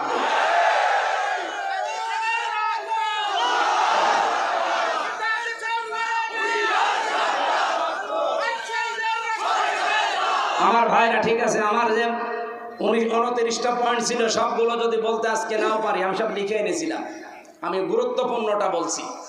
আল্লাহ বলে মানুষ যখন দিন থেকে বিভিন্ন সোতানাতা দিয়ে ফেরত চলে যাবে। আজ আপনি কার দোহাই দিয়ে ফেরত চলে যাচ্ছেন? বলেন জামাত ইসলাম ভালো না, চরমনায় ভালো না, এই হেফাজত ইসলাম ভালো না, কি ভালো কোনটা? এই ভালো কোনটা দিয়ে আপনি চলে যাচ্ছেন আল্লাহর দিন থেকে। যদি কোনোটা ভালো না লাগে নিজে দিনের মন মতো করে আপনি চলেন আর নিজে একটা তৈরি করেন, তাও মানুষের তৈরি করা আইন প্রতিষ্ঠায় নিজেকে জড়াবেন না। মানুষের তৈরি করা আইন প্রতিষ্ঠায় জড়ালে আপনি কাফের। বলেন সূরা আলে ইমরান 4 নম্বর পারা 9 নম্বর পৃষ্ঠা 3 নম্বর লাইনের 154 নম্বর আয়াতের মাঝের অংশে আছে। আয়াতটা লিখে বাড়িতে যে মিলান। আল্লাহর তৈরি আইন বাদ দিয়ে মানুষের তৈরি আইন যারা দুনিয়ায় প্রতিষ্ঠা করার জন্য দল করে, আন্দোলন করে, ভোট করে, মিছিল মিটিং করে, এই মানুষগুলোকে কোনো অধিকার আল্লাহ দেয়নি। এই জন্য আল্লাহ নতুন করে তখন একটা দল তৈরি করবেন যারা আল্লাহকে ভালোবাসবে এবং আল্লাহ তাদেরকে ভালোবাসবে। সেই দলে যেন আল্লাহ আমাদেরকে শামিল করে। বলেন বলেন বলেন, খুব গুরুত্বপূর্ণ পয়েন্ট এটা। আজ যারা ফিরে যাচ্ছেন আল্লাহর দিন থেকে, আল্লাহর কোনো অসুবিধা নেই, আল্লাহ অতি শীঘ্র একটা দল তৈরি করে দেবে। আর আমার মনে হয় বাংলাদেশে সেরকম একটা দল আল্লাহ তৈরি করে দিয়েছে। যারা আল্লাহকে ভালোবাসে জীবন দিয়ে, তারাও আল্লাহকে ভালোবাসে। এবং এই মানুষগুলোর কয়েকটা গুণ আল্লাহ দিয়েছেন। কি গুণ? আজিল্লাতিন আলাল মুমিনিন আইজ্জাতিন আলাল কাফিরিন। তারা মুমিনদের উপরে হবে দয়ার্ধ। আপনি বাস্তবে বাংলাদেশে মিলান, আল্লাহর কসম, যারা আল্লাহ মনোনীত করলেন যাদেরকে দিন কায়েমের জন্য, দেখেন তাদের ভেতর ভালোবাসা। এই শামীম ভাইয়ের সাথে আমার রক্তের সম্পর্ক আছে, আত্মীয়তার সম্পর্ক আছে। কোথায় পিরোজপুর বাড়ি, কোথায় আমার বাড়ি কুষ্টিয়া, অথচ আমার নিজের আপন ভাইয়ের চাইতে ওনারা ভালোবাসি শুধু দিনের কারণে। এই কথা বলেন না কেন? চট্টগ্রামের শাহজাহান চৌধুরী, ওনারে ভালোবাসি আমি শুধু দিনের কারণে, তাছাড়া জীবনে ওনার সাথে আমার রক্তের সম্পর্ক না, কোনো কিছু আত্মীয় না। বাংলাদেশ সহ বিশ্বে যারা একামতে দিনের কর্মী, দেখবেন এদের ভেতর আল্লাহ এটা তৈরি করে দেয়। আজিল্লাতিন আলাল মুমিনিন, তারা মুমিনদের উপরে হবে রহম দিন। এমন করুণা, আমার নিজের সত্যি কথা বলছি, নিজের ভাইয়ের প্রতি এত মহব্বত জাগে না। একামতে দিনের কর্মী, তার বাড়ি যদি সেই কক্সবাজার হয়, এত মহব্বত তৈরি করে দিয়েছে কে? কিন্তু আইজ্জাতিন আলাল কাফিরিন, কাফেরদের প্রতি তারা হবে কঠোর। আর এই মন মানসিকতা আল্লাহ আমাদের দিয়েছে। কাফেরদের কোনো অনুষ্ঠানের প্রতি আমরা কঠোর না। এই দেশ সহ বিশ্বে কাফেরদের যত রকমের এই যে নারী কমিশন যেটা তৈরি করেছে আল্লাহর কোরআনের বিরুদ্ধে, সর্বপ্রথম এই দেশের আলেম ওলামা যারা একামতে দিনের কর্মী যারা, তারা এর বিরুদ্ধে। এখানে কাফেরদের প্রতি যারা কঠোর, এ গুণ আল্লাহ তাদের তৈরি করে দেবে। আপনি নিজেকেই দেখবেন পাল্টিয়ে ফেলবেন। ইউজাহিদুনা ফি সাবিলিল্লাহ ওয়ালা ইয়াখাফুনা লাওমাতা লাইম। তারা আল্লাহর দিনের পথে চলতে গিয়ে কারো তিরস্কারের ভয় করবে না। যালিকা ফাদলুল্লাহ, আল্লাহ বলেন যারে তারে আমি এই কাজে লাগাই না, এটা আল্লাহর অনুগ্রহ। এটা কি? সুতরাং একামতে দিন কায়েমের জন্য যারা এই লাইনে আছেন, নিজেকে ছোট ভাববেন না, মনে করবেন আল্লাহ দয়া করে আপনাকে এই রাস্তায় তুলে নিয়ে এসেছে। যালিকা ফাদলুল্লাহ ইউতিহি মাইয়াশা, আল্লাহ যাকে চায় তাকে রাস্তায় নিয়ে আসে। আল্লাহু ওয়াসিউন আলিম, আল্লাহ প্রশস্ত এবং জ্ঞানী। এবারে আয়াতের ভেতরে